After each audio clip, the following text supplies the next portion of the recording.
Hey Bayern-Fans, Fußballfans und Fußballverrückte. Ja, ich habe hier schon neben mir einen anderen Verrückten sitzen, den Kai von Red Munich. Wir hatten schon den ersten Teil zum großen Bayern-Thema gemacht, zu unserem Talk. Den ersten Teil findet ihr auch auf seinem Kanal. Da haben wir vor allem, verlinke ich euch natürlich alles unten in der Videobeschreibung, wie immer, den Kanal und auch das Video, wenn ich es gebacken kriege. Da haben wir so schon mal angefangen, über die Themen zu sprechen. Trainersuche beim beim großen FC Bayern München. Warum hinkt das Ganze so? Warum haben wir da so große Probleme? Was gibt es noch für Probleme im Verein? Sei es ein Hoeneß, sei es ein Rummenigge. Wie sind da die Zuständigkeiten? Wer hat vielleicht zu viel? Wer hat vielleicht zu wenig Macht? Diese Themen sind wir schon mal so durchgegangen. Da haben wir circa, ich glaube, 45 Minuten ein Video zugemacht. Am Freitag werdet ihr dann auch den ersten Teil auf meinem Kanal hier finden. Also am Freitag findet ihr im Endeffekt beide Teile auf beiden Kanälen. So viel dazu. So viel zum Intro. Und jetzt begrüßen wir erstmal den Kai. Schön, dass du wieder dabei bist oder immer noch dabei bist. Servus und Glück auf natürlich auch an die Abonnenten bei Ollis FCB. Servus. Genau, und ich hatte ja schon im ersten Teil so geendet, da war dann das letzte Thema, war dann im Endeffekt die vermurkste Trainersuche.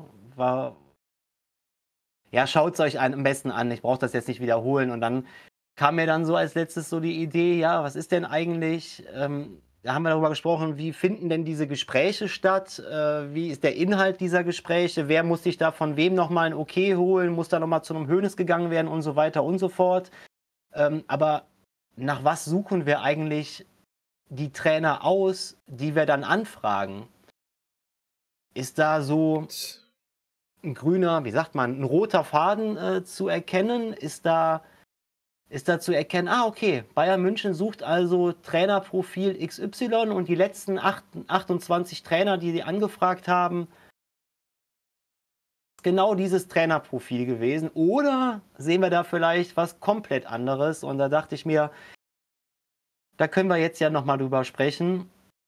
Und auch vielleicht kommen wir auch noch dazu, ist überhaupt ein Umbruch möglich? Ein Umbruch einer Mannschaft? Also was für Spieler müssten gehen? Schafft man es überhaupt, dass diese Spieler noch gehen, wo wir jetzt den 21. Mai haben, wo wir das hier aufnehmen und bis jetzt ist im Endeffekt noch nichts passiert?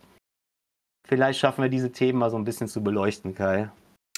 Ja. Also Trainer, ich fange mal an. Trainerprofil, ja, ist nicht vorhanden, diese Saison. Ich denke, das können wir uns einig sein. Diese Saison ist eher so, wir suchen eigentlich, oder ich glaube, das Profil ist, wir suchen einen Trainer, der einen Umbruch machen möchte, soll, wie auch immer. Ja. Am Ende ist es egal, wie er zu spielen hat, anscheinend. Verstehen müssen wir das nicht. Aber das habe ich ja auch gestern schon im Stream gesagt. Du hast ja Trainertypen mit unterschiedlichen Fußball, den sie spielen lassen wollen. So. Es sei denn, die ganzen Trainer hätten jetzt von sich gesagt, das wissen wir natürlich nicht. Ach yo, ja, ich gehe zum FC Bayern, der FC Bayern möchte so Fußball spielen und ich werde meine Art und Weise komplett ändern. Dass das nicht geht, haben wir beim Tuchel gesehen. Ja. Genau. Also wir haben keinen roten Faden. Du bist ja, mittlerweile ist ja sowieso nur noch, ja, Resterampe. Hört sich schwierig an, aber es wird natürlich in der Öffentlichkeit auch so kommen. Jeder Trainer, der kommen wird, keine Ahnung, aber wie willst du auch ein Profil haben? Guck mal, du hast das mit dem Umbruch mit reingebracht, das stimmt ja auch. Aber wir wissen ja nicht, was hat Eber für Vorstellungen. Wenn er jetzt sagt, ja komm, wir hauen, ich droppe jetzt einfach mal die Namen, Kimmich, Goretzka, Gnabry, Sané, Coman, meinetwegen, wie alle noch schreien, Opa, Minjay, Mazraoui, so, du klopfst die 8 Spieler oder 9, was das sind, weg. Dann kannst du natürlich sagen, ja, im Endeffekt ist scheißegal, welcher Trainer das ist, weil wir werden dann einen Kader zusammenstellen, der zu seiner Art Fußball passt. Dann könntest du vielleicht irgendwo argumentieren, dass du gerade in alle Richtungen springst, was die Trainerwahl anbelangt. Aber das wäre ja ein ganz neuer Zug beim FC Bayern. Haben wir ja nie gemacht. Na, wir haben ja immer irgendwo so eine Philosophie gehabt. Mal abgesehen vom Kovac, der hat damals auch in meinen Augen nicht wirklich reingepasst zu der Art Fußball, die wir spielen. So, aber aktuell, nee. Aus meiner Sicht hast du gar keinen Faden mehr. Ja, kannst dir noch irgendwie bei den ersten beiden Trainerkandidaten kann ich mir noch irgendwie so einen kleinen Faden raus erkennen, wenn ich das will. So, ne, Alonso, Bayern ist ganz klar so die Offensivfußball. Offensivfußball, die viel den Ball hat und auch weiß, was er damit macht, wenn sie den Ball hat. So, ne? Eigenen Reihen laufen lassen, dann aber auch schnell dann die Vorstöße vorne rein, die spannenden Pässe in die Schnittstellen, Kombination auf engem Raum, so, ne? Da erkennst du dann so ein bisschen Guardiola auch wieder. Das macht irgendwie für mich Sinn. So, das hätte zu Bayern gepasst. So, dann bist du Nagelsmann angegangen. Der schon auf jeden Fall einen anderen Fußball spielen lässt, aber auch ganz klar offensiv geprägt ist. Vielleicht nicht jetzt so viel Tiki-Taka wie es ein Alonso bei sich spielen lässt, aber der auch eher noch diesen Offensivfußball, aber der ja auch irgendwo dafür steht, immer mal wieder neue Sachen mit einzubringen und zu experimentieren. Und das mit einem Umbruch bei Bayern, das kann ich dann für mich auch noch irgendwie so. Und dann wird es aber schwierig langsam, ne? Dann gehst du auf einen Rangnick, der eher doch, so wie ich das in Erinnerung habe, diesen klaren Pressing-Fußball, Gegenpressing, schnelles Umschaltspiel. Also jetzt nicht unbedingt, wir haben 70% Ballbesitz. Dafür irgendwie bei mir in Erinnerung ist. Du kannst mich gerne korrigieren. Ja, ich bin da nicht so drin. Ich habe ihn auch so in Erinnerung. Ich weiß aber nicht, was er die letzten Jahre irgendwie, wie gesagt, österreichische Nationalmannschaft kann ich nichts zu sagen, habe ich keine Spiele gesehen. Weiß nicht, ob er sich um 180 Grad gedreht hat. Ich kann es mir auch nicht vorstellen. Beim Rangnick haben sie dann bestimmt so diese Nachfrage gemacht, so, der hat schon einiges aufgebaut in seiner Vergangenheit, ne? Also Hoffenheim, Leipzig, hat da schon gezeigt, dass er... Ich denke, das Argument auch, warum er mit ihm überhaupt gesprochen hat, warum Uli Hoeneß sich darauf eingelassen hat, war wahrscheinlich sein Umgang mit, wie du sagst, was zu entwickeln mit jungen Spielern. Ne? Ja, genau. Aber du bist dann schon von dieser Spielphilosophie, bist du schon so ein bisschen weg. Dann bist du schon weg. Ja. Was kam als nächstes für Namen wurden geschossen? Dann hast du bei einem Glasner... Nein, dann hast du ja erstmal wieder beim Tuchel angefragt. Ja, weil genau. Dann war der Tuchel ja wieder gut genug. Und seine Art Fußball zu spielen.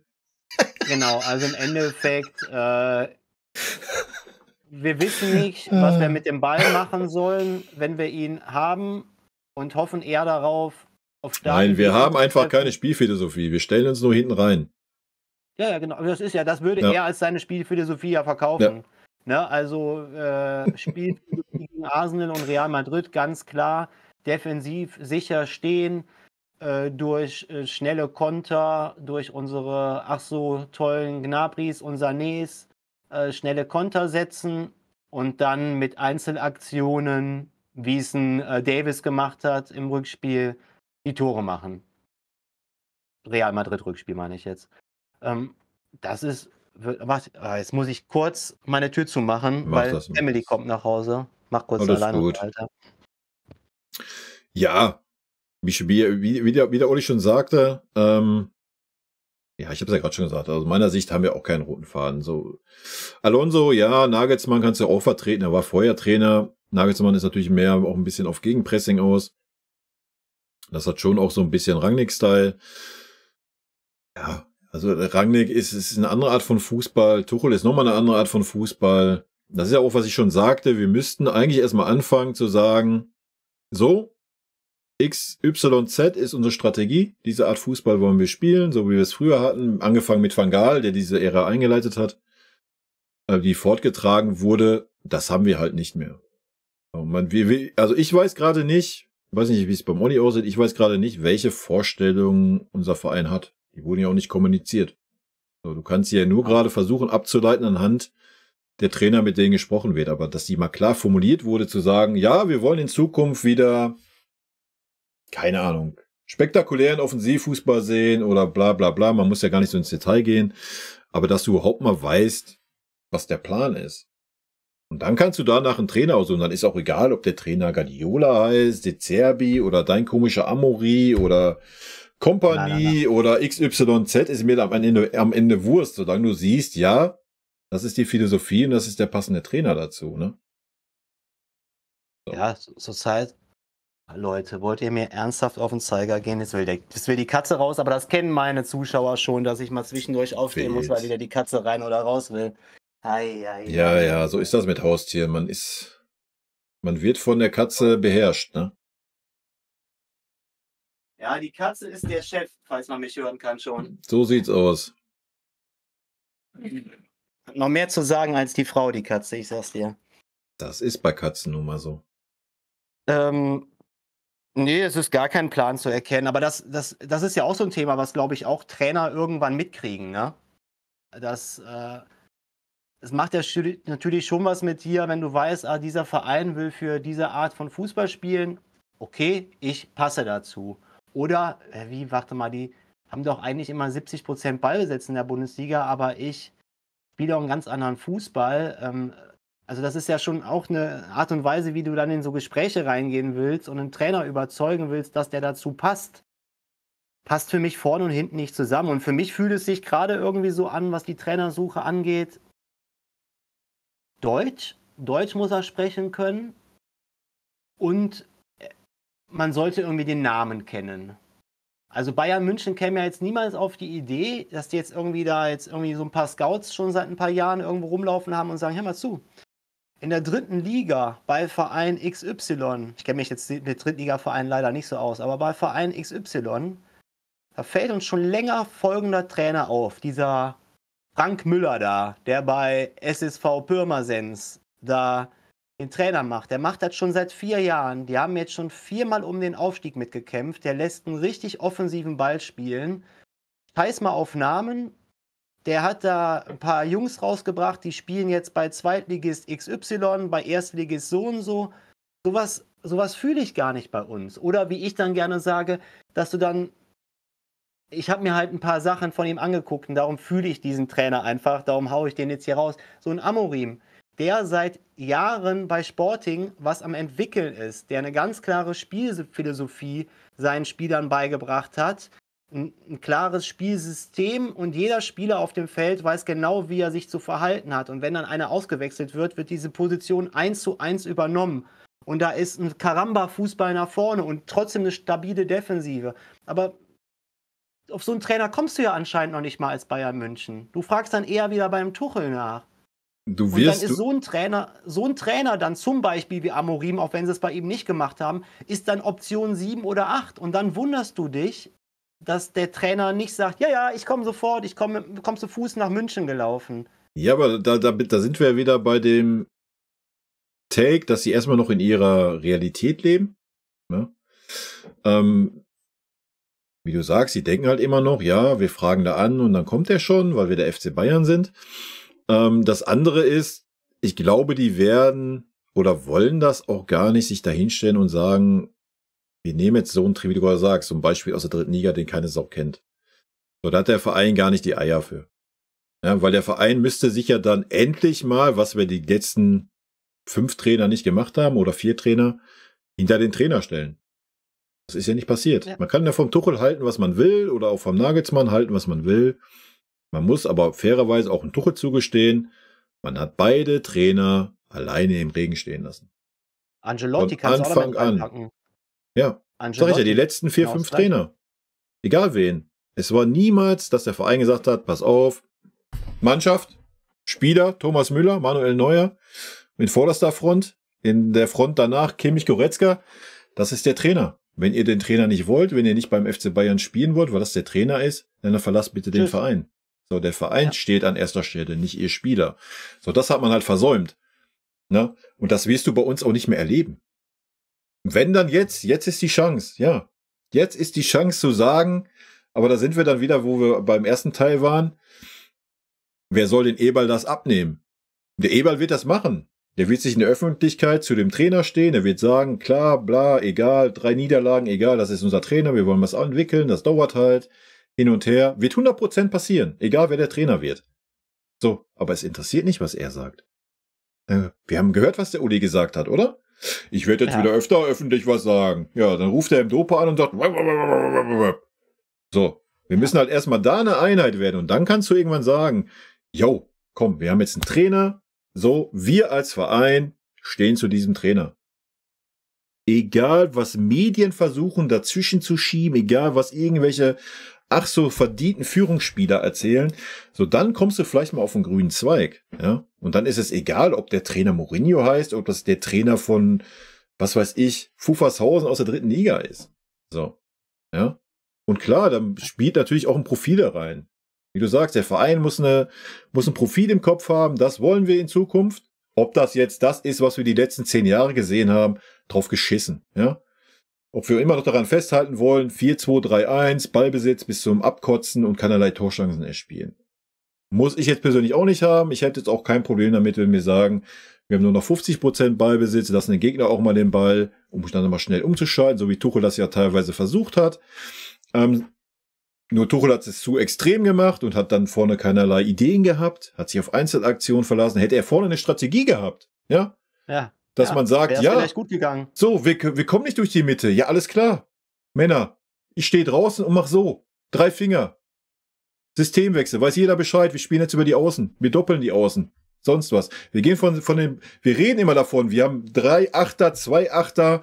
Die sind alle super variabel. Du kannst den Pavlovic auch einfach 20 Meter nach vorne schieben. Du kannst den Goretzka 20 Meter nach hinten schieben.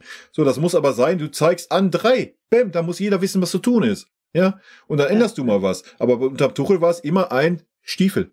Egal wie, wir spielen immer durch die Mitte ist zu. Ja. So, ne? Da musst du doch hinkommen.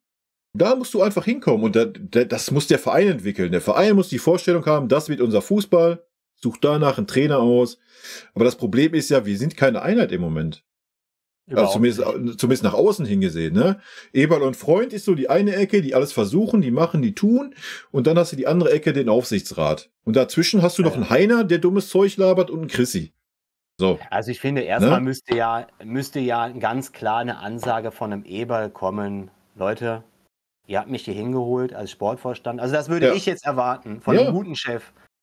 Und ist mir auch scheißegal, was dann an Gegenwind kommt. Dann muss er diesen Gegenwind aushalten. Er müsste eigentlich alle Leute zusammenrufen. Diese 6 Großen, sind es 6? Ja, ungefähr. Ne? Du weißt, wen ich meine. Rummenigge, Hoeneß, Dresen, Heiner. Die Leute zusammen. Und das musst du denen sagen. Er kann ja gerne anfangen mit dem Prolog am Anfang, um zu sagen, hör zu, ich weiß, was in diesem Verein schon alles geleistet wurde. Ich bin jetzt dazugestoßen. Uli, und du mit Karl-Heinz zusammen, was ihr hier aufgebaut habt, das muss ich gar nicht mehr erwähnen. Ihr habt mich aber geholt, weil ihr irgendwann euch zurücknehmen wollt und weil ihr mir vertraut. Wenn ihr mir vertraut, dann muss jetzt Folgendes passieren. Das muss jetzt unser Umdenken sein. Ich möchte nicht mehr, dass irgendwer in der Öffentlichkeit, das muss meiner Meinung nach ein Eberl sagen, mit Unterstützung von einem Freund von mir aus, der dann daneben sitzt und sagt, ja, genau, muss sagen, Dresen, wenn du gefragt wirst, zum Beispiel zur Trainersuche, kein Kommentar. Gehen Sie bitte zu Herrn Freund oder zu Herrn Eberl. Herr Heiner, wenn Sie gefragt werden zu den Finanzen bei Bayern München, können Sie gerne was sagen, aber nichts mehr zum aktuellen Tagesgeschäft. Und auch ein Herr Rummenigge und ein Herr Hoeneß. Da muss meiner Meinung nach, muss Eberl diese Ansage machen.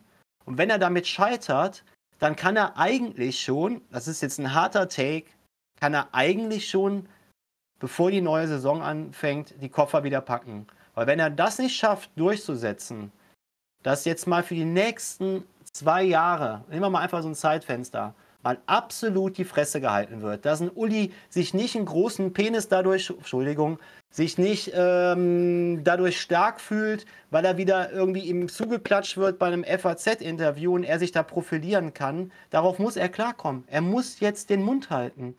Und dann kann auch ein Eberl super Beispiele nennen, warum das uns geschadet hat. Da gibt es ja genug Beispiele. Schau dir allein die Trainersuche an. Und wenn Eberl das nicht macht, meiner Meinung nach, ist das Ding schon in den Brunnen gefallen, bevor Eberl überhaupt richtig Wird nicht passieren. Dann kann Eberl aber wofür hast du ihn dann geholt? Um zu argumentieren, dass wieder ein Sportvorstand da ist. Super. Ja, du siehst das doch an der Trainersuche, dass es nicht passieren wird. Guck mal, Tuchel hat sich da hingesetzt und gesagt, ich war mit Eberl und Freund klar. Wenn dem doch so ist, unser Sportvorstand, unser Sportdirektor sind klar mit dem Trainer. Und der wird da nicht genommen. Egal, ob das jetzt Tuchel ist oder nicht. Ja? Aber er ist der Einzige, der es klar formuliert hat. Er hat sich hingesetzt in der PK und gesagt, ich war mit dem Eberl und Freund klar. Das war nicht das Problem. Das ist, was er gesagt hat. Wenn doch er mit dem Sportvorstand und dem Sportdirektor, die das dafür da sind, für dieses Geschäft, klar ist, warum ist er dann kein Trainer? Und daran siehst du doch, dass die keinerlei Kompetenzen haben. So. Wie das jetzt beim Nagelsmann, beim Rangnick war, sei mal dahingestellt, das wissen wir ja nicht. Ne? Aber wahrscheinlich wird es auf die ähnliche Weise sein. Ja, es wird ähnlich verlaufen sein. Und ja, klar, es wäre schön, wenn der Eberl jetzt sagen würde, pass mal auf, hier, so und so ist es. Aber wahrscheinlich ist er da zu sehr mit Uli Hoeneß verwandelt. Aber für mich ist das die einzigste Chance, wie du das Ding dann noch irgendwie retten kannst. Ja. Also ein Rummenigge und Hoeneß werden alleine nicht, wobei ich da eher noch einen Hoeneß fühle, werden alleine nicht zu dieser Einsicht kommen. Und jetzt hat sich ja sogar noch ein Dresden, hat jetzt irgendwie auch dieses Profil entwickelt, weil er mal da irgendwie ein Jahr was mehr zu sagen hatte und auch sagen musste. Da hat er anscheinend jetzt auch seinen Spaß dran gefunden. Das ist ja das Schlimme daran, in die Kamera zu gucken. Ne? Und Heiner wurde ja auch in der Zeit, wo kein Sportvorstand da war und so weiter und so fort, und Hoeneß nicht viel gesagt hat auch mehr gesagt. Jetzt haben die auch noch ihren Spaß daran gefunden. Und für mich kannst du dieses Ding nur retten, indem irgendwie es ein Eberl schafft. Ich weiß, ich stimme dir ja dazu, dass es nicht passieren wird, aber das ist für mich die einzige Rettung. Weil sonst kannst du das Ding nur retten durch einen total starken, selbstbewussten Trainer. Aber auch nur teilretten. Weil sobald es mal wieder irgendwo anfängt zu bröckeln, dann musst wieder alle aus. Ja, aber da musst du Mourinho holen. Es gibt keinen anderen Trainer, der das schaffen würde. Vom Profil her. Ja. Das wäre der einzige Mann, weil das ist der Typ, so wie ich ihn einschätze, der Typ, der, so wie Van Gaal. Genau. So, ich bin hier, ich bin der Special One, ich ziehe meinen Stiefel durch. Ist mir egal, was Uli Hoeneß sagt, ist mir egal, was der sagt, geht mir am Arsch vorbei. So, genau. Das war nämlich Van Gaal auch. Und deswegen konnte Van Gaal auch eine neue Ära einleiten. So, leider zu kurz. Das ist richtig, aber er hat sie trotzdem mal eingeleitet, ne? Ja, auf jeden Fall. So, das wäre das einzige Ding. So, aber es ist traurig, dass du dann das haben musst. Aber du siehst ja auch, was wir gerade hatten, wie die Trainer die letzten Jahre, egal welcher Trainer es war, im Regen stehen gelassen wurde. Und da war ein Trainer bei, wie ein Ancelotti, der jetzt Real Madrid in den letzten, was weiß ich, wie lange ist er jetzt da, 3 Jahren zu 3 Champions League Titeln führt. Also, da kann man ja nicht davon reden, dass er kein guter Trainer ist. Ne? Er ist eine Maschine. Ne? So. Ja, das ist doch unser Problem. Und du wirst das nicht hinkriegen. Du wirst keinen haben. Und der Kalle ist genauso schlimm. Der Kalle war nicht im Aufsichtsrat. Wer das nicht weiß. Der Uli hat den wieder dazugeholt am Anfang der Saison. Ja, ich weiß. So. Der ist jetzt wieder dazu der war gar nicht da. Der war raus. Der war wieder in seinem schönen Lippstadt, hier bei mir um die Ecke, bei dir auch um die Ecke. Und war wieder in seiner Heimat. Nein, der Uli hat jetzt gesagt, Kalle, komm mal ran, du musst jetzt wieder in den Aufsichtsrat. Warum? Ja, wir brauchen die Taskforce jetzt. So ja, das ist ja okay, das hätte man ja machen können, ja, für diese 8 Wochen. Ich meine, das war ja auch eine Katastrophe, aber hätte man ja machen können. Alles klar, wir machen das und wir gehen wieder zurück und fertig. Ja, aber nein, wir haben wieder geschnuppert. Oh ja, wir sind wieder wer? Wir sind wieder Karl-Heinz Rummenigge, Uli Hoeneß, FC Bayern. So. Ja, die können halt nicht loslassen. Das ist ja auch gar nicht böse gemeint. Ist ja auch menschlich, kann man ja verstehen. Ja? So, die haben das gemacht. Guck dir manche Rentner an. Die kommen auch nicht klar. Die haben das gemacht. Dann hieß es, jo, wir treten zurück.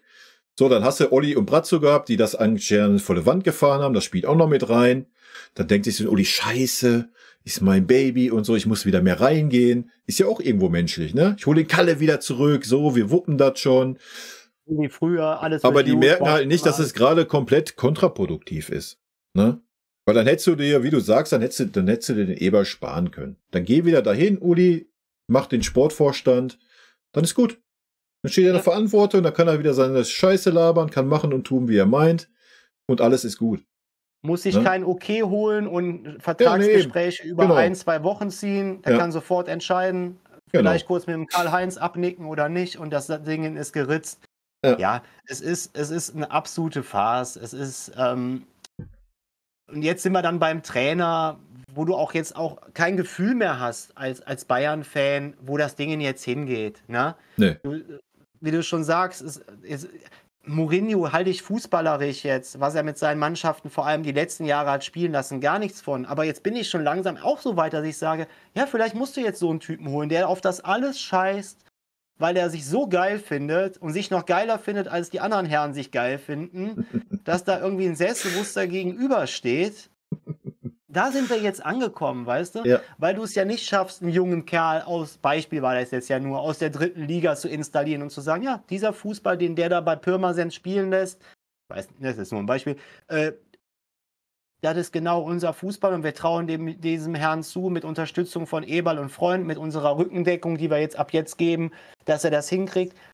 Das Ding kannst du ja vergessen, das wird ja nicht passieren. Also das große Problem ist, du brauchst einen Trainer, der halt Uli gefällt, Karl-Heinz, Freund und Eberl. Das sind die 4 Personen, die auf einen Nenner kommen müssen. Und das ist unser aktuelles Problem. Das hat bisher nicht geklappt. Ja. So, wenn du den findest und der da noch Bock drauf hat, der Trainer, der muss ja auch Bock haben. Du siehst ja, der Uli Hoeneß kommt auch mal in eine Vorbereitung zum Trainingsplatz und will da mal ein bisschen talken und sich da mal, ne? Mal gucken, mal abklopfen, wie der ist. Und du musst auch bei ihm zum Essen kommen und da dich rechtfertigen und hin und her. Das muss ja ein Trainer auch noch mitbringen. Der muss auch Bock darauf haben. Wenn wir den Menschen finden sollten, dann kann noch was Gutes entstehen. So, weil dann stehen die auch mal hinter dem. Ne? Aber bisher gab es ja immer einen, der gegen irgendwen war. Beim Nagelsmann war es der Rummenigge. So. Ne, vorher war es der Uli, der da nicht ganz mit zufrieden war. So, du hast immer einen gehabt, der irgendwie dagegen war. Und deswegen siehst du jetzt auch gerade das Problem, dass wir keinen finden. Weil auch immer wieder jemand dann da reinstreut, ach nee, weiß ich jetzt nicht. Ja, ich meine, zum Glück gibt's das beim Flick auch. Ja, zum Glück, aus meiner Sicht. Aber das war halt so das Problem beim Nagelsmann und Rangnick. So, du musst einen finden, der alle 4 zufriedenstellt. Und der auch Bock hat, dann... Das Schlimme ist ja auch, wenn jetzt einer nur einen kleinen Kompromiss da eingeht von diesen 4 Leuten und dann holst du diesen Trainer dann ja trotzdem... Ja, genau, ja. Dann kommt nämlich folgendes Problem. Dann schreiben wir das Jahr 2025, Januar, Februar, März. Dann kriegst du auf einmal mit, ja, Guardiola verlässt auf jeden Fall Man City und Klopp will vielleicht doch wieder zurück in den Trainerjob. Und Alonso ist jetzt am Überlegen, ob er bei Leverkusen weitermacht oder den nächsten Schritt geht. Und dann, wenn es dann nur in der Liga ein bisschen am Bröckeln ist, du vielleicht wieder im DFB-Pokal gefühlt zum 10. Mal hintereinander rausgeflogen ist, dann war es das wieder mit der Stärkung des Trainers. Hast du doch gesehen. Schon, ja. Hast du doch gesehen beim Tuchel. Tuchel war frei. Warum einen Nagelsmann weiter stützen? War noch in allen Wettbewerben drin, war noch alles zu holen. Hat zwar seine Probleme gehabt, aber du hast ihm ja extra diesen 5-Jahres-Vertrag gegeben, wo du als Bayern-Fan irgendwie das Gefühl gekriegt hast, okay, das ist jetzt zwar krass mit den 5 Jahren, aber anscheinend findet jetzt da ein Umdenken statt. Ja, anscheinend, was ja nicht stattgefunden hat, dass du jetzt dem Trainer mal diese Chance gibst und so einen langen Vertrag, um auch ein Zeichen an eine Mannschaft auszusenden. Das ist euer Trainer für die verfickten nächsten 5 Jahre. Und was war? Bei der nächsten Möglichkeit, wo es nur einmal am Bröckeln war, zack, war er wieder weg. Und du hast dann mal einfach 20 Millionen Abfindung zahlen müssen oder was weiß ich wie viel. Thema Nagelsmann kann ich ja auch mal ganz kurz, können wir ja mal ganz kurz drauf eingehen, auch wenn es schon lange her ist. Also es gibt eigentlich nur aus meiner Sicht 2 Möglichkeiten. Entweder war es bei das Thema Nagelsmann, dass Olli und Brazzo wussten, sie stehen hart unter Druck, ja, dass sie wussten, oh, wir stehen hier echt auf der Kippe. Es kann sein, dass wir rausgeschmissen werden, wenn wir keine Titel holen. Das ist Punkt 1. Dann haben sie, wie du sagst, Tuchel auf dem Markt, alles klar, Nagelsmann ein paar Spiele verloren, bam, wir hauen den weg, wir tauschen den aus, um unseren Arsch zu retten. Oder Punkt 2, wir wissen ja alle, Kimmich, Goretzka, yay, wir lieben Nagelsmann, Müller, Neuer und so weiter. Zu viel neu, zu kindhaft, zu was weiß ich, zu unprofessionell, hast nicht gesehen. Die sind dann wieder hochgedackelt, haben sich beschwert. So, eine von den beiden Möglichkeiten ist es, warum Nagelsmann gescheitert ist. So, beide Möglichkeiten sind katastrophal. Wie du es sagst, ja. Du verpflichtest den für 25 Millionen Ablöse, gibst einen 5-Jahres-Vertrag, haust ihn nach ein Dreivierteljahr raus. Weil du die sportlichen Ziele in Gefahr siehst. Das war, hast dann eine Pressekonferenz, wo 3 People sitzen, die zu Tode betrübt sind und so tun, als wäre der Nagelsmann gestorben. Ja, so kam die Pressekonferenz rüber. Ja, voll. So, also. Da hat das ganze Dilemma schon angefangen. Ach, vorher schon. Wie du sagst, mit Ancelotti. Also dachtest du eigentlich, wäre das die Krönung mit Nagelsmann, aber es hat sich ja dann jetzt nochmal gesteigert. Man denkt ja immer, dass das große Finale ist gelaufen. Ja, das kommt noch. Aber wie du sagst, um darauf mal zurückzukommen, ja, nur ein kleiner Ausflug. Wenn du jetzt einen Trainer holst, wo nur einer sagt, so, ja, alles klar, ich trage das mal mit, auch wenn ich das nicht fühle. Ne? Wie du es gesagt hast, von diesen 4 Herren, die wir gerade genannt haben. Sobald der 3 Niederlagen am Stück hat, war's das. Weg. Weil dann geht der dahin und sagt, ja, habe ich euch doch gesagt, guckt euch das an, das passt doch nicht. Und so weiter. Ne? Deswegen sage ich ja, du musst einen finden, wo die alle 4 hinterstehen. Oder lass den Freund vielleicht noch raus. Ich glaube, der Freund hat nicht so viel zu sagen, als wenn er da eine große Rolle spielen würde. Aber du musst einen haben, der Kalle, Uli und Eberl zufriedenstellt. Ja, und das Schlimme ist ja auch, dann kommt ja noch hinzu, eigentlich muss er noch eine 5. Partei zufriedenstellen. Ja, aber die Fans interessiert doch den Uli doch nicht. Nein, nicht die Fans. Aha, die Spieler. Die Spieler. So sieht's doch aus. Wenn du die alle behältst, ja.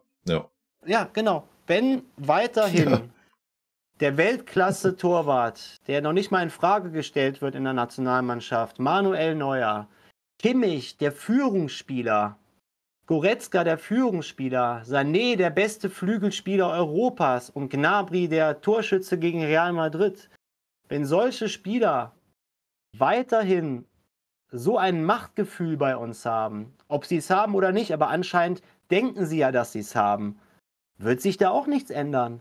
Es kann nicht sein, dass irgendwelche Spieler da irgendwo hingehen und sich beschweren, das Training ist zu locker oder jetzt war zu wenig Training. Was ist bitte los? Das war ja bei Ancelotti auch schon. Warum darf Neuer fordern? Ja, hier das hat ja nicht ein Trainer alleine entschieden, so wie ich das verstanden habe. Bitte korrigier mich. Jan Peretz, ich habe mit Manuel besprochen, wenn wir 2-0 führen. Der Neuer hat das entschieden, Alter. Da müssen wir uns nichts vormachen. So sieht's aus. Ja? So sieht's aus. Da geht nicht ein Trainer hin und sagt, hör mal zu, Manuel, dein 500. Spiel kriegst du im letzten Saisonspiel, weil ich möchte jetzt hier mal... Ja. Der Tuchel geht zum Neuer und sagt, Manuel, guck mal, pass mal auf. Der Peretz, ne? Guck mal, der war auch die ganze Zeit ruhig, hat die Fresse gehalten, schön dazugearbeitet. Was hältst du denn davon? Guck mal, wenn wir 2-0 führen, ne? Kannst du ihnen da nicht mal eine Viertelstunde abgeben? Oder wahrscheinlich hat er gesagt, kannst du ihnen da nicht mal eine Halbzeit gönnen? Dann sagt der Manu so, nee, pass mal auf, 20 Minuten lasse ich mich drauf ein. Ja. Ja. So läuft das. Ohne Scheiß. Ja, anders kann das nicht laufen. Hä? Das ist dasselbe wie beim Nagelsmann. So, ja, ich wollte eigentlich schon längst die Dreierkette spielen, aber der Mannschaftsrat hat das abgelehnt. Hallo? Was ist los, Alter? Der Mannschaftsrat hat das abgelehnt. Wir können keine Dreierkette spielen, die wollen das nicht. Lächerlich, oder? Absolut lächerlich. Und da wenn diese Jungs jetzt mal Leistung zeigen würden, weißt du, ich weiß noch, ich habe schon geahnt, ich habe da auch Kommentare auf meinem Kanal unter Videos, wo ich dann mal auf Ed Broski die Show reagiert habe, wo das Thema Kimmich war und ich musste mir durchlesen, du hast doch keine Ahnung, Kimmich ist auf jeden Fall ein Führungsspieler. Ja, bitte Leute, all die Leute, die das geschrieben haben, wo verdammte Scheiße war, es ist nur ein Beispiel, aber wo war Kimmich jetzt im letzten Drittel der Saison Führungsspieler? Erzähl, bitte schreibt es mir hier drunter, wo die Kacke am Dampfen war, gegen wo Dortmund es nicht lief. Da war er Führungsspieler. War der Einzige. Im Hinspiel gegen Dortmund. Nee, im Rückspiel, wo wir verloren haben. War Kimmich der Einzige, der Leistung gebracht hat, der vorangegangen ist. Aber auch nicht jetzt Führungsspielermäßig, dass er die anderen aufgerüttelt hat, das auch nicht. Weil das war er noch nie. Das hat eine Leistung gezeigt. Das kann er nicht. Ja, aber er ist mit Leistung vorangegangen, ja. Genau. Auch die 2, 3 Spiele danach. Aber ansonsten, der Kimmich ist kein Führungsspieler, brauchen wir nicht drüber reden. Er möchte das gerne sein, aber ein Führungsspieler, oder vielleicht haben wir auch einfach, weil wir auch schon ein bisschen, oder ich ein bisschen älter bin, haben wir vielleicht eine andere Vorstellung von Führungsspieler. Für mich ist ein Führungsspieler ein Effe, ein Lothar. Der Effe, der halt einfach auch mal ein Zeichen setzt oder der dann auch mal in der Halbzeit, der wartet gar nicht bis zur Halbzeit, der packt sich auch immer einen auf den Platz nach 20 Minuten. Ähnlich, wenn du dir mal die letzten Spiele beobachtet hast, wie es ein Eric Dyer macht. Eric Dyer nimmt sich einen Spieler auch und faltet den mal zusammen. Ja? Mal im ruhigen Ton, mal ein bisschen lauter. So, das sind Führungsspieler. Aber ein Kimmich ist kein Führungsspieler. Ein Goretzka ist kein Führungsspieler. Die wollen das sein, die haben den Anspruch. Ja. Ja, ich glaube, viele Leute, die dann so kommentieren, haben einfach eine andere Definition von Führungsspieler. Das hatte ich dann auch, Ja, glaube ich, darauf ja. geantwortet. Also für mich ist ein Führungsspieler nicht derjenige, dann kam auch das Beispiel, ja, aber weißt du nicht mehr, wo Kimmich das Tor vor so und so vielen Jahren gegen PSG gemacht hat, das wichtige, entscheidende Tor. Das ist für mich kein Führungsspieler, entscheidende Tore zu machen oder eine gute Leistung zu bringen. Das ist für mich, das qualifiziert dann einen guten und sehr guten Spieler. Ja. Aber ein Führungsspieler ist für mich echt, du hast es ja gerade beschrieben, ich muss dich ja nicht wiederholen, aber einen auch dann zu erkennen, wenn die Kacke am Dampfen ist, der da hingeht, der auch mal vielleicht eine Umstellung auf dem Platz in die Wege leitet, der taktische Anweisungen gibt, der mal ein Zeichen setzt. Das ist für mich Führungsspieler. Und wie du schon sagst, das ist ein Kimmich nicht, das ist ein Goretzka nicht.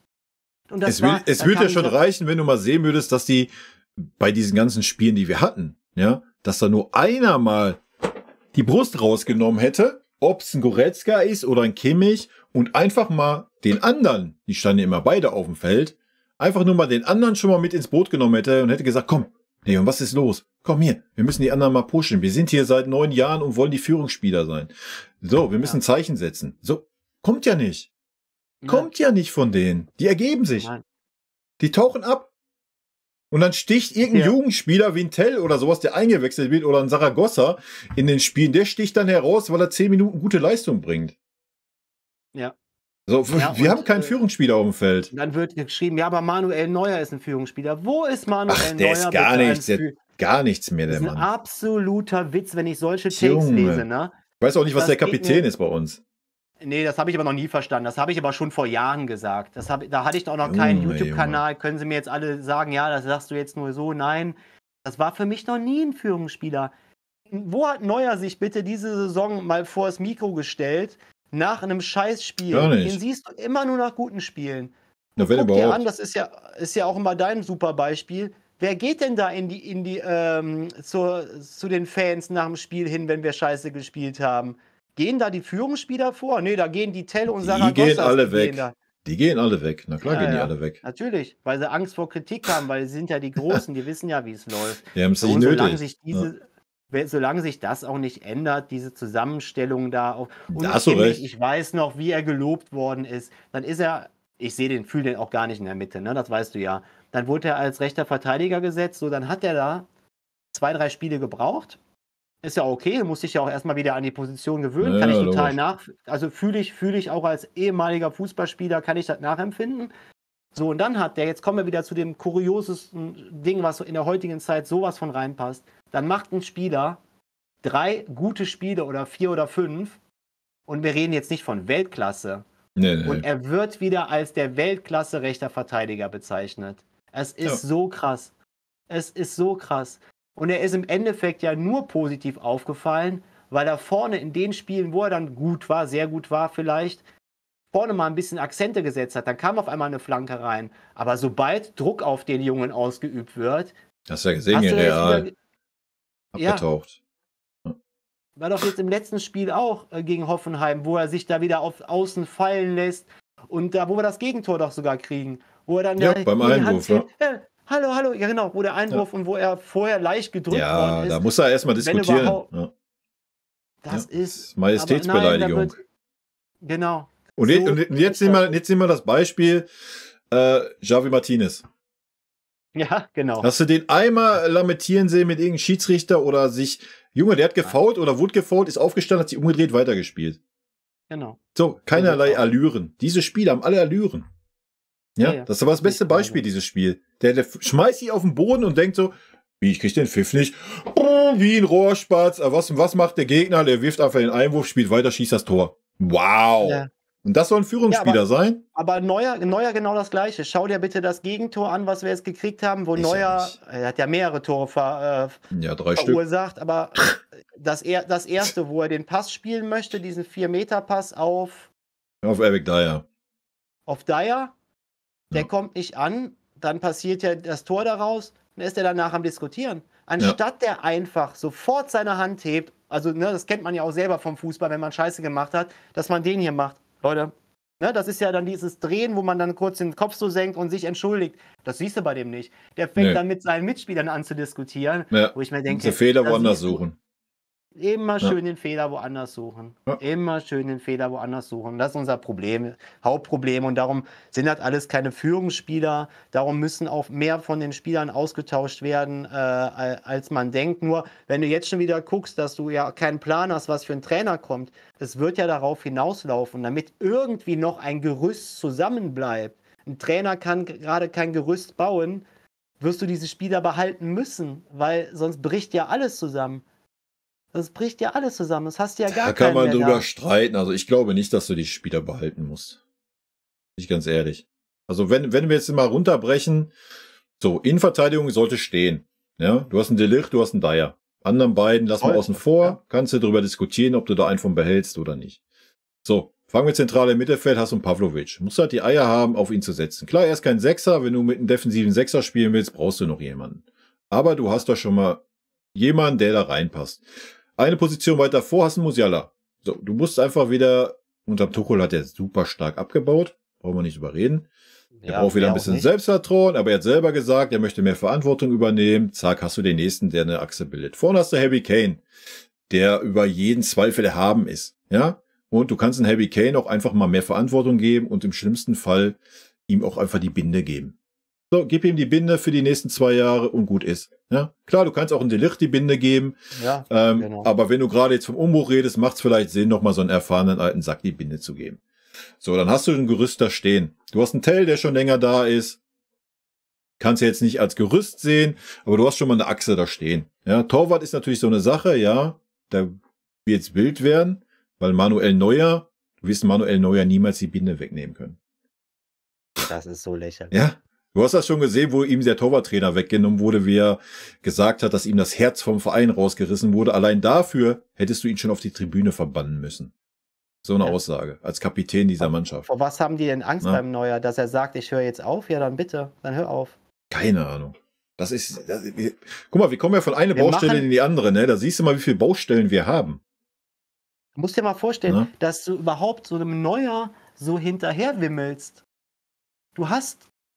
Du könntest ohne Probleme nächste Saison einen richtig klasse ersten Keeper verpflichten. Du musst nur nach Man City schauen. Ein Ortega von Man City, ein guter Keeper, echt ein guter Keeper, hat ganz klar gesagt, er möchte nächste Saison Nummer 1, ganz klar Nummer 1 zeigen. Wenn du jetzt als Bayern München auf den zugehen würdest und würdest sagen, hör zu, du bist bei uns die Nummer 1, ja bitte tschüss Manuel.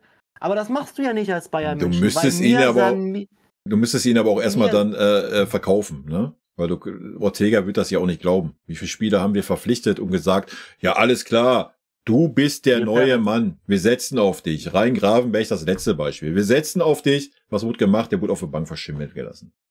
Ja. So. Und auf Manuel Neuer bezogen, ist ja noch schlimmer. Ja, du hast einen Nübel geholt, den hast du noch Spiele versprochen, den hast du sogar in seinen Vertrag reingeschrieben, wenn man den glauben darf, was so der Berater von sich gegeben hat. Und hast ihn dann verliehen, damit es nicht weiter Ärger gibt. So, dann verpflichtest du einen Peretz, dem versprichst du das Geld, das Blaue vom Himmel. Was hat er? 17 Minuten im letzten Spiel, Alter, weil King Manuel nicht länger verzichten kann. Lächerlich. Wir müssen halt weg davon, wie du sagst, wir müssen weg davon, diese Spieler ja diesen Gottstatus zu geben, den sie haben bei uns. Also nochmal, wir reden ja nicht davon, dass diese Spieler schlecht sind oder dass sie nichts erreicht haben für den Verein. Haben sie. Ja, 6 Tubel, alles gut und dann hättest du den Cut machen müssen. Ja. So, jetzt sind wir, 2 Jahre, 3 Jahre danach. Wenn ich jetzt... Und ich kann auch nicht zu meinem Arbeitgeber jetzt gehen, da sagt mein Chef zu mir jetzt beispielsweise, Olli, die letzten 2 Jahre, da lässt er aber ganz schön nach. Du nimmst gar nicht mehr deine Termine bei deinen Klienten wahr und was ist mit den Anträgen? Die kommen immer zu spät, schickst du die raus. Da kann ich doch nicht sagen zu meinem Chef, hör mal zu, aber vor 4 Jahren, weißt du das noch? Da war ich richtig stark. Ne? Da war ich Mitarbeiter des Jahres. Da war ich Mitarbeiter des Jahres und mindestens 10-mal Mitarbeiter des Monats und habe alles gerockt. Ja, da wird mein Chef zu mir sagen, ja Junge, das ist auch schön und gut, dass das damals so war, aber wir müssen ja das jetzt und hier bewerten. Aber der Unterschied ist ja, dass dein Chef nicht 2 Jahre warten würde. Er würde ja aller spätestens wartet der vielleicht mal 4 Wochen. Ja. Also dann kommt er das erste Mal schon auf dich zu und sagt, pass mal auf, was ist denn los? Hast du irgendwelche Probleme? Oder wenn es ein guter Chef ist, ne? Wenn es ein schlechter Chef ist, gibt er dir gleich eine Abmahnung. So. Der wartet nicht 2 Jahre wie bei uns. Ne, ne. Ne? Aber ich glaube, das ist auch dieses falsch gefühlte Mir-San-Mir-Gefühl. Ja, Das ja, wird komplett falsch gelebt. Das ja, ist es bedeutet für auch. mich nicht Mir-San-Mir. Also, Nee, also das ist bloß nichts kritisieren, bloß ja, weiter in Watte wiegen, den weil Spieler wir ohne Berater 20 Millionen bis eine Stammplatzgarantie sehr wahrscheinlich in den Vertrag schreiben, weil wir ja, stolz sind, dass er ohne Berater mit uns verhandelt, wahrscheinlich einen besseren Vertrag ausgehandelt, als wenn er einen Berater gehabt hätte. Das hat nichts mit mir zu tun. Also das Problem ist, glaube ich, viele oder die in der Verantwortung waren bei uns im Verein, haben gedacht, mir stellen wir gleich mit, wir stellen keinen Spieler in Frage, die natürlich viele Verdienste für den Verein haben. Also nehmen Manuel Neuer, nehmen Thomas Müller, nehmen Kimmich mir gerne mit rein und so weiter. Die haben ja alle riesen Verdienste für den Verein. Das steht ja außer Frage. So, und ich glaube, ja, dieses Mir-Gefühl haben die so interpretiert. Ja gut, nee, die stellen wir nicht in Frage und wenn die was gegen den Trainer haben, dann tauschen wir lieber den Trainer aus, weil Mir. So, der Trainer ist so ja, der Faktor, den können wir jederzeit wechseln. So, der gehört nicht so, zu so Mir-San-Mir hat man den dazu. Eindruck, ne? Und Ja, das ist natürlich fatal. Wenn das also mir, was ich damit immer verbinde, ist so die Geschichte, was schon ewig her ist mit dem Deißler zum Beispiel. So, da haben wir auf ganz, ganz viel Geld verzichtet. Gerade zu dem Zeitpunkt, wo das noch gar nicht Thema war mit Depressionen und so weiter. Ja, das war völlig unkompliziert. Andere Sachen mit dem Ribéry damals, mit den Vorwürfen da irgendwelche sexuellen Handlungen getan zu haben, mit dem Breno, ja, was da privat los war zum Beispiel, dass man da zu ja, den Spielern gestanden ist, ja. So, ja, und auf dem Platz dieses Selbstverständnis ja, das so ist uns dann klar. kann, ne, aber das habe ich immer früh so, So, das wo ist ich ja das erste klar. Mal hörte, damit verbunden, Genau, das ne? Selbstverständnis, die gesunde Arroganz. Ähm, Genau, aber wenn wir mal außerhalb vom Platz reden, war es immer so, dass man zu den Spielern gestanden hat, wenn sie schwere Phasen hatten. Ob das dann ja, gerechtfertigt war oder nicht, sei mal dahingestellt. So, aber da hat man ja. eine Einheit gebildet, ja. Aber man hat ja trotzdem, keine Ahnung, was ja trotzdem Spieler kritisiert, auch öffentlich, wenn sie, neben Franz, wie er die Mannschaft vernichtet hat. Auch Uli hat oft genug dann auf die Mannschaft draufgehauen, ja. So, aber das ist ja die Da letzten macht ja Jahre keiner mehr. komplett weg. Ja, ja, Komplett total. weggegangen, ja. Aber das kriegst du auch nicht mehr rein, die heutige Generation, Und ne? dann stellt sich 'n Eberl hin, um so 'n bisschen den Schwenk mal zu kriegen. Dann kriegst du so 'n gutes Gefühl vermittelt als Bayern-Fan und dann geht's dann um Davis und Vertrag und dann denkst du so: „Ach krass, jetzt haben wir da einen, der lässt das nicht mit sich machen.“ Lass mich kurz ausreden, dauert nicht lange. Da wird 'nem Spieler 'n Ultimatum gesetzt. So, „Ne, hör mal zu, hier mit 20 Millionen oder was du auch forderst. Unser letztes Ultimatum ist, keine Ahnung, 13 Millionen, 13,3 Millionen, sage ich jetzt mal. Und da hast du jetzt 14 Tage für Zeit oder 10 Tage für Zeit, dir darüber Gedanken zu machen, das anzunehmen oder abzulehnen. So, wann war das bitte, Kai? Habe ich irgendwas nicht mitgekriegt? Was ist denn aus dem Thema geworden? Ja, Wurde, das Thema hat ja gar keinen Platz, dank der Trainerdiskussion. ja, aber das heißt doch für mich, Das also wenn heißt, er es Davis abgelehnt muss hätte, verkauft werden, ne? Das heißt das. Punkt. Der Berater hat gesagt, nein, wir geben uns damit nicht zufrieden, wir wollen wissen, wer Trainer ist. Fertig. Also das wurde nicht angenommen, heißt im knickt mir Umkehrschluss, auch wieder aus ein. Ebersicht, Davis muss verkauft werden. So, und Ich sag dir jetzt schon daran eins, können wir ihn messen. Davis wird nicht verkauft werden, kann ich dir jetzt schon Und dann sagen. hast du Fall Alaba 2.0. Der wird den Davis wird nicht Vertrag nicht verkauft. verlängern. Wird er nicht machen. Ne, das kann gut sein. Das kann gut Ja. sein. Aber der wird nicht verkauft. Ich habe allgemein nicht das Gefühl, um das Thema jetzt auch hier zu beenden, sonst wird das Video auch zu lang. Ich habe allgemein nicht das Gefühl, dass also Saar und Choupo-Moting war ja klar, war ja logisch, Verträge und so. Ja. Aber sonst sehe ich gerade, aufgrund auch der Situation, die wir gerade haben, natürlich, ich bewerte das jetzt alles aufgrund der Situation, in der wir gerade sind. Wir haben keinen Trainer, es können keine Gespräche stattfinden, wie sich ein Trainer was vorstellt, bla Ne? bla bla bla. Und wir werden morgen sehr wahrscheinlich auch immer noch keinen Trainer haben. Und ob der dann mit großen Vorstellungen kommt und nicht eher nur ein kleines Würmchen ist, weil er die neunte Trainer, also erst die 9. Option war, der gefragt wurde. Ich habe das Gefühl, dass wir alle Spieler nächste Saison noch bei uns sehen werden. Das Allergrößte, was ich mir vorstellen könnte, wäre noch vielleicht dass du einen Tar holst, wenn der überhaupt will, wenn der so bescheuert ist und zu uns kommt, was ich nicht verstehen würde an seiner Stelle. Wenn der kommen sollte, dass du dich dann vielleicht von einem Opa trennst. Das ist so das allergrößte der Gefühle, was ich zulasse. Sonst sage ich dir, die bleiben alle da. Du lässt mit dem Kimmich den Vertrag auslaufen. Goretzka hat schon gesagt, dass er bleiben will. Wie du ihn gerne was nennst. Die sagen. Also wenn das passiert, was passieren kann, ja, bin ich mittlerweile auch eher so. Ja, aber dann kannst du den Verein echt abmelden, weil dann ist ein Eberl auch komplett verbrannt.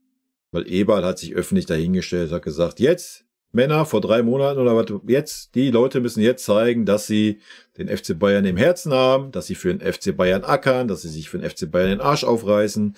Wenn wir das jetzt messen, dann musst du die halbe Mannschaft rausnehmen. Aber du hast sie doch gesehen, wie verblendet sie waren nach dem Real Madrid-Rückspiel. Aber sorry, dann hat ein Eberl verkackt, weil hat er dann. Die sind total verblendet, weil wir ins Halbfinale gekommen sind und in der letzten Minute für uns nicht das Tor gegeben wurde. Das ist doch das Einzige, was da... Hast du doch danach die Bankett-Scheiße hast du dir doch auch gegeben. Sie sind komplett geblendet. Es ging nur um diese eine Aktion. Aber dann weißt du, wo es hingeht die nächsten Jahre. Dann wird sich nichts ändern. Ja, da stelle ich mich drauf ein. Und trotzdem bleibe ich Bayern-Fan und bin kein Erfolgsfan. Ja, weil dann klar. Darum geht's ja nicht. Hätte ich mich ja jetzt schon längst verpisst, ne? Also, darum geht's ja nicht. Also ich fühle das nicht. Gnabry, und du musst ja mal so sehen. Erstens haben die Spieler ein hohes Gehalt. Welcher Verein übernimmt, die Spieler heutzutage gehen ja nicht mehr von ihren Gehältern runter. Also da sind mein Take, das kommt ja auch ganz oft. In den Kommentaren und so kommt ja immer der Take, du wirst die Spieler nicht los. Also, mein Take dazu, Kimmich wirst du mit Kusshand los, gar kein Problem. Ob Barca, Manchester City, sonst wer, du wirst einen Kimmich los, egal was der verdient. So, das ist gar kein Problem. Serge Gnabry, würde ich behaupten, wirst du auch los. Weil die Engländer die Engländer, gerade Arsenal und so, die sind, ich weiß nicht, warum die einen Serge-Stick haben, die haben einfach einen Serge-Stick. Du wirst den los in die Premier League. Bin ich mir sicher. Boah, bist du optimistisch. Goretzka wird schwer werden, weil irgend so ein Italiener wahrscheinlich nicht so viel Gehalt zahlen möchte, wie er gerade hat. Aber da musst du den Goretzka knallhart sagen, pass auf, Leon, du spielst nicht mehr. Du sitzt auf der Bank. Ich glaube nicht, dass das dein Anspruch ist. Ja? Coman, auch da, ich weiß nicht, warum die Leute alle den Coman so feiern. Ja? Wirst du auch loswerden. Glaube ich schon. Wirst du wahrscheinlich nicht viel Geld für kriegen, aber wirst du loswerden, wenn du ihn loswerden möchtest. Opa weiß ich nicht, kann ich ganz schwer einschätzen, aber verdient jetzt auch nicht so viel Geld. Sané wirst du auch loswerden, warum auch immer, verstehe ich auch nicht. Das sind ja die 5 großen Verdiener bei uns. Kimmich, Goretzka sehe ich schwierig, ja. Vom Gehalt her könntest du den nicht loswerden. Die anderen würdest du loswerden, glaube ich. Du willst wahrscheinlich nicht die 50, 60 Mille kriegen, die du unbedingt haben möchtest für den einen oder anderen Spieler. Da stimme ich dir zu. Kimmich wirst du die kriegen, die 50 Mille, glaube ich schon. Beim Leroy vielleicht 40. Aber Kai, ich finde, da bist du aber echt sehr optimistisch, weil ich immer das Gefühl so habe, dass die Spieler nicht weg wollen. Genau, das ist das Ding. Aber wenn du den Spielern sagst, du spielst nicht mehr, du sitzt auf der Tribüne. Stopp, wer soll das denn sagen? Ist mir egal, wer das sagen soll. Der Eber soll das sagen. Kann er doch gar nicht. Dann wird der Spieler sagen, Moment mal, lass doch erstmal den neuen Trainer kommen. Und dann beeinflussen wir Spieler, guck dir die letzten Jahre an, den Trainer wieder so weit. Ne, Tuchel hat sich vor der Saison hingestellt und hat gesagt, Kimmich und Goretzka in der Zentrale, nee. Und wer hat da zum Schluss gespielt? Außer dann natürlich, ne, wo er es dann eingesehen hat. Wie lange haben die da gespielt und haben es wieder geschafft? Und da sehe ich das Problem. Also selbst wenn ein Eberl das so fühlen würde, ein Eberl wird, selbst wenn er das ausspricht, sagt ein Spieler, ja, Moment, ich habe schon das Selbstbewusstsein, das in meinem Trainer zu zeigen. Und dann kommt da so ein armes Würstchen, die jetzt die 9. Option ist. Und also dann musst du der 9. Option als Sportvorstand sagen, pass mal auf, der Spieler steht nicht zur Verfügung, der trainiert in der 2. Mannschaft. Punkt. Weil das hat nicht der Trainer zu entscheiden. Wenn du sowas bringst. Ja. Wenn du einen Spieler, jetzt mal ernsthaft, aber das werden wir nicht machen, weil wir das Mir-Gefühl neu erwecken wollen, wirst du natürlich nicht so handhaben. Aber wenn du mal ganz klipp und klar den Spieler sagen willst, pass mal auf, Leon, wir planen nicht mehr mit dir. Wir brauchen dich nicht mehr. Du hast hier gute Verdienste geleistet, du kannst durch die Vordertür gehen, indem du nächste Saison den Verein wechselst. Möchtest du das nicht? dann gehst du halt durch die Hintertür und trainierst die nächste Saison in der zweiten Mannschaft. Fertig. Aber es ist doch nicht, dass du keine Handhabe hast. Es wird nicht passieren, klar, da brauchen wir nicht drüber reden. Ne? Wir werden sehen. Mann. Es wird wild werden, der Sommer. Wir werden sehen, wer Recht behält. Ich hoffe, du behältst Recht. Also da würde ich gar nicht auf mein Recht bestehen. Ich hoffe, dass es echt so kommt. Nein, ich habe ja nicht gesagt, dass wir die alle loswerden wollen. Ich sage, wenn du die loswerden willst, würdest du die Spieler loswerden. Ja, glaube ich schon. Gibt immer genug Bekloppte. Ja. So. Ja, ist so. Und keine Ahnung, wenn der Leon ein Angebot aus Saudi-Arabien kriegt, wo er 40 Millionen im Jahr verdienen kann, meinst du, dann sagt er nein, dann nimmt er das auch noch 2 Jahre mit. Drauf geschissen, Alter. Ja, Geld regiert die Welt. Genau. Ne? Ja, so, da hat er auch eine Wohlfühloase, da braucht er nur 10% seiner Leistung Maximum bringen, ansonsten legt er sich den ganzen Tag im Strand, in der Sonne. Ist doch schön. Also im Endeffekt kann er genauso weitermachen. Ja. So viel dazu. Ja, also um es abschließend zu sagen, so, was ich bei uns beiden raushöre, ist so, wir haben beide, glaube ich, so ein bisschen das Gefühl, dass der große Bums noch kommt und dass das Ding irgendwie zurzeit gegen die Wand fährt. Ne? Also das fühlt sich jetzt gerade, nimmst du Trainer, wie das mit dem Vorstand funktioniert, sind wir beim ersten Teil, zweiter Teil, wo es darum geht, wie sucht man einen Trainer, wie will man in Zukunft einen Trainer suchen, wie will man sich ausrichten als Verein, was auch die Spieler angeht, wo wir gerade bei waren. Ja. Es hört sich alles sehr, sehr negativ einfach an. Ne? Da kann man uns jetzt wieder sagen, ihr seid aber pessimistisch. Ja, das ist egal. Fans, aber das ist einfach Realismus. Ne? Es ist einfach so du sitzt gerade im Auto und fährst mit 200 auf die Wand zu. Das ist, was wir tun. Ja. Genau, und hast doch nicht mal ein Airbag. Aber dran. Das tun wir seit 2 Jahren. So, dann war ja die Hoffnung, wie groß angekündigt, Max Eberl ist da, der neue, starke Mann. Man hat sich ja auch, wie du es vorhin im ersten Teil gesagt hast, man sitzt sich dahin in der PK und sagt, jo, wir haben jetzt nur noch 3 Vorstellen, das ist der Chrissy, das ist der Max und ich weiß nicht, unser Finanz-Johnny da. Ja. Ganz kurze Wege, 3 Leute, wir können jetzt voll schnell Entscheidungen treffen, läuft alles. Und dann machst du diese Phase bei der Trainersuche, wo du genau das Gegenteil siehst. Und da siehst du doch, du fährst gerade mit 200 vor die Wand. Ja, du hattest da die Chance, alles zu ändern mit dieser Eberl-Akte. Haben wir auch die Hoffnung gehabt. Du hattest die Chance, alles in Bahn zu denken, selbst wenn es intern so wäre, ne, wie du es schon sagtest. Aber nach außen hin hättest du anders kommunizieren müssen. Natürlich. Dass der Eberl der starke Mann ist. So, dann hättest du gesagt, ja, alles gut, wir sind auf einem guten Weg. Aber so jetzt gerade, Katastrophe. Der Eberl ist da. Wir fragen uns mittlerweile, warum ist er da? Was hat er zu entscheiden? Da sind wir hingekommen. Was hat er zu entscheiden? Ja. Und jetzt, wenn das jetzt wirklich so kommt, wie du sagst, vielleicht geben wir den Goretzka ab, der aber gar nicht weg will, also bleibt der auch. Keine Ahnung, geben wir überhaupt einen ab? Wir geben gar keinen ab. So, was hat der Eberl dann noch für ein Profil, Alter? Ja, er hat das 3 oder 4 Mal gesagt. Wir werden alles auf den Prüfstand legen. Wir brauchen Spieler wieder, die für den FC Bayern spielen wollen. Ich weiß. Das hat er gesagt. Meiner Meinung nach schon viel zu viel Mund aufgemacht. Das war genau, wie er gesagt hat, wir haben Ende April, müssen wir eigentlich einen Trainer bringen. Dann hat er gesagt, wir sind in guten Gesprächen damit. Dann wurde jetzt gesagt, es wird auf keinen Fall ein Italiener. Halt doch einfach die Fresse, Alter. Aber weißt du, warum er das gesagt hat? Weil er noch neu war und dachte, ja geil, ich bin jetzt hier, ich mache das, ich habe richtig Bock auf die Aufgabe, ich stelle mich der Aufgabe, deswegen hat er das auch gesagt mit den Spielern, ich stelle die alle in Frage, ich führe Gespräche und wenn die Leistung nicht bringen, hau ich die weg. Dann hat er das mit dem Trainer gesagt, ja, Ende April haben wir einen Trainer, weil er gar nicht wusste, was passiert. Der wusste nicht, dass dann auf einmal heißt, auch hast jetzt, mit dem hast verhandelt, mit dem bist du dich einig mit dem Freund, ist ja super, komm, wir fragen mal den Kalle und den Uli. Dann hat der Eber gemerkt, scheiße, die wollen den nicht. Nehmen wir den nächsten. Oh nee, den möchten die auch nicht. Und da sind wir wieder beim Anfang. So, du musst die 3, 4 Leute, du musst sie zufriedenstellen.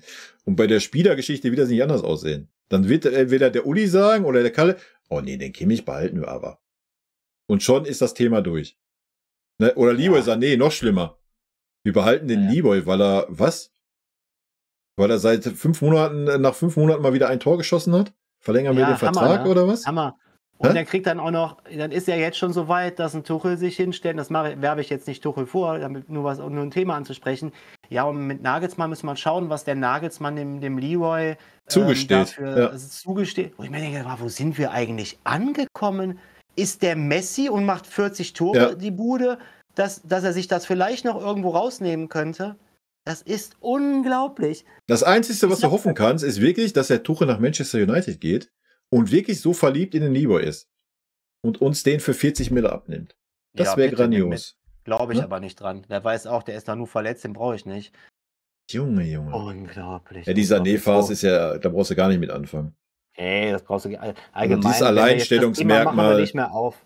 Ja, das geht ist auch gar eine nicht. Katastrophe. Und wenn wir jetzt noch das Thema aufmachen würden, aber dafür wird das Video zu lang, wir hören jetzt, glaube ich, mal auf, aber das Thema Verletzungen, das kannst du dir ja nicht mehr geben. Hast du mitgekriegt mit Coman?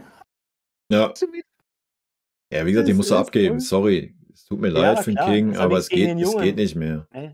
Nee, es geht nicht. Es bringt dasselbe, wie es bei Tolisso war irgendwann. Ja, genau mit Gnabry, genau das Gleiche. Du brauchst Spieler, die spielen können und nicht die 3/4 der Saison tot sind, Alter. Und dann noch ihre 15 bis 20 Millionen verdienen im Jahr. Das ist ja das Allerbeste, ne? Ja. Ich lasse mich auch mal krank schreiben demnächst für ein Jahr und verdiene dann meine 15 Millionen als aber du musst dann alle 6 bis 8 Wochen einmal kurz wiederkommen, ne? Weil sonst zählst du das gehst du ins Krankengeld. Kommst kurz wieder, hast eine andere Verletzung, dann kannst du wieder Pause machen. So sieht's aus. Unglaublich. Unglaublich. Ja, in diesem Sinne. Ziehen wir noch kurz ein Fazit. Ich denke, das Fazit von meiner Seite ist, wir haben 1 Million Baustellen. Und wie ich es gerade schon gesagt habe, wir fahren gerade auf eine Wand zu mit 200 km/h. Ich hoffe, ich täusche mich. Ich hoffe, keine Ahnung, in der Woche steht ein Trainer fest. Alle sind glücklich, alle stehen hinter dem Trainer. Wir wechseln ein paar Spieler aus. Wir greifen neu an in der neuen Saison. Das wäre so die Traumvorstellung. Ich persönlich erwarte das allerdings nicht. Jetzt kannst du deinen Take machen. Ja, ne, wie Eberl sagen würde, wenn die eine Tür zugeht, geht die andere auf. Ich habe eher das Gefühl, dass gerade alle Türen verschlossen sind mit ganz großen Vorhängeschlössern und wie Kai schon sagt, also ich würde sogar noch einen draufsetzen. Wir rasen mit 200 auf die, habe ich ja eben schon, glaube ich, gesagt, auf die Wand zu und stellen 10 Meter vor der Wand fest, scheiße, wir haben ja noch nicht mal ein Airbag. Kacke. Und jetzt? Was machen wir jetzt? Springen wir raus oder fahren wir gegen? So fühlt es sich an, aber ich hoffe auch natürlich als Bayern-Fan, dass sich das Ganze noch irgendwie zum Positiven dreht. Es wird dauern. Wir müssen uns nichts vormachen, dass das jetzt hier nicht innerhalb von 3 Wochen wieder alles super wird und wir nächste Saison so eine Saison wie Leverkusen hinlegen. Wer das denkt, der hat den Fußball, glaube ich, nicht verstanden. Ja. Oder lebt in einer Traumwelt. Wenn der Traum eintrifft, gerne. Ich stelle mich auch gerne hin und sage, ich habe mich geirrt mit allem, was mein Bauchgefühl mir gesagt hat. Ja, das ist ja kein Problem. Das ist gar kein Problem. Ich habe einfach ein beschissenes Gefühl zurzeit, wie sich das alles entwickelt. Wenn es nur eine Baustelle wäre, okay. Aber wenn du im Haus da ein kaputtes Rohr hast, die Elektronik funktioniert nicht, die Wände, da geht der Putz ab, du weißt ja gar nicht mehr, wo du anfangen sollst und aufhören sollst. Das ist das Problem. Ja, und in diesem Sinne, lasst gerne Kommentare bei Kai unterm ersten Teil, bei mir unterm zweiten Teil. Quatscht uns voll, was ihr darüber denkt, auch die anderer Meinung sind. Ich bin sehr gespannt darauf, was da wieder für Kommentare kommen werden. Ja. Und wie gesagt, Lösungsvorschlag meinerseits, kannst ja vielleicht auch noch was kurz zu sagen. Wie wir es ja schon rausgearbeitet haben, man muss im Verein erstmal wieder in der Führung eine Einheit werden, ne? Dass man auf einer Wellenlänge ist, dann hat man auch nicht so das Gefühl, dass so ein Eberl nichts zu sagen hat, wenn man auf einer Wellenlänge funkt mit den Entscheidungen. Dann muss man eine Strategie haben, was man sich vorstellt für die Zukunft, nicht auf ein Jahr gesehen, für die Zukunft, wo man hin möchte, wie man das erreichen möchte. Danach sucht man dann einen Trainer aus. Mit diesem Trainer, ob der Umbruch jetzt hart kommt, dies Jahr auf 2 Jahre gesehen, völlig scheißegal. Bespricht man dann, wie geht man die Sache an, wir wollen das und das, wie sind deine Vorstellungen, macht einen Umbruch. Auch mal drauf geschissen, wenn du nächstes Jahr keinen Titel holst, was sehr wahrscheinlich ist in meinen Augen, dann musst du dem Trainer den Rücken stärken und die Sache durchziehen. So. Und dann ist auch egal, wie der Trainer heißt. So, das wäre der ideale Lösungsvorschlag in meinen Augen. Wie wir vorhin schon gesagt haben, der kurzfristige Lösungsvorschlag wäre Jose Mourinho, bei dem das scheißegal ist, was ringsherum im Verein passiert. Aber dann hast du das quasi nur um 1 oder 2 Jahre vertagt. Ja, und die Mannschaft, da hoffe ich dann einfach jetzt auch lösungsvorschlagmäßig, da muss dann ein Eberl auch jetzt Taten sprechen lassen, was er angekündigt hat. Und da muss man einfach mal hingehen und sich die Spielerliste nehmen, die letzten 2 bis 3 Jahre analysieren, auswerten und schauen, was macht noch Sinn und was macht keinen Sinn. Und da nicht das falsche Mir san mir, was wir eben schon beschrieben haben, da mit reinbringen, sondern hier geht es nicht darum, Menschen zu bewerten, sondern hier geht es einfach ganz stumpf darum, Leistungen zu bewerten von Menschen, die 10 bis 20, 25 Millionen im Jahr verdienen. Und da muss genauso bewertet werden wie deine Arbeit als ITler, meine Arbeit als Sozialarbeiter. Wenn wir Murks machen, haben wir auch Gespräche, werden bewertet. Und wenn wir länger hintereinander Murks machen, dann müssen wir uns in der Regel einen neuen Arbeitsplatz suchen. So sieht's aus. Und das hat nichts mit den Menschen zu tun. Und die trifft es ja noch nicht mal. Das kommt ja noch dazu. Es wird sie nicht persönlich treffen, in dem Sinne, dass sie nicht mehr den Kühlschrank voll kriegen. Nee, ne? Also das ist alles Jammern auf hohem Niveau hier. Ne? Ja. Das ist eigentlich auch das perfekte Schlusswort, um das nochmal klar zu sagen. Wenn wir kritisieren, weil ich das ja auch immer ganz oft bei mir habe, wir kritisieren nicht den Menschen. Wir kennen den Menschen nicht. Du kennst den Joshua Kimmich nicht persönlich, sonst was. Wir kritisieren seine Leistung, auch auf seinen eigenen Aussagen, von wegen Führungsspieler, Blasels, was der Olli gesagt hat. Nicht mehr, nicht weniger. Ne? Genau. Weil wir immer ganz viele in den Kommentaren haben, magst du nicht, baby. Nee, völliger Schwachsinn, ne? Geht nur um die sportliche Leistung und nichts anderes. Nicht mehr, nicht weniger. Und wer darauf nicht klarkommt, der muss sich so Videos nicht angucken. Der kann sich dann den Bayern-Kanal anschauen. Und jedem natürlich seine Meinung, Leute. Ihr könnt natürlich alle eine andere Meinung haben, deswegen haut die gerne in die Kommentare rein. Wir lesen uns das durch und ja, das ist einfach nur unsere Meinung. In diesem Sinne. So viel. Rot-weiße Grüße. Gehen raus, so sagt er es immer. Genau. Und ich sag, macht es gut, schwingt den Hut. Ciao, ciao. Tschüssi.